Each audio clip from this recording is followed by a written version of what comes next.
Vegas. Fox 5 News starts now. Clark County Commissioners officially approve an ordinance taking aim at unlicensed short-term rentals by targeting the booking platforms themselves. In a unanimous vote today, commissioners gave the green light to a rule that would ban booking sites from allowing reservations for properties without a valid county license. Under the ordinance, platforms will have to verify licensing through an electronic system, display license details on listings, and immediately deactivate unregistered properties. Community members have shared concerns over several public comment sessions, including one this morning. We follow the ordinances to ensure our property is safe, yet we are forced to compete with illegal operators who cut corners and pay no fees and operate at a fraction of the cost. It is unfair competition that punishes those who play by the rules.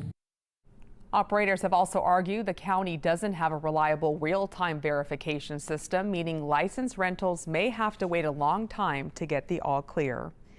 And in a statement to Fox 5, the county said this effort will help to address the public safety concerns the county receives from neighbors of unlicensed short-term rentals, while providing a clear pathway for those licensed to be booked by customers.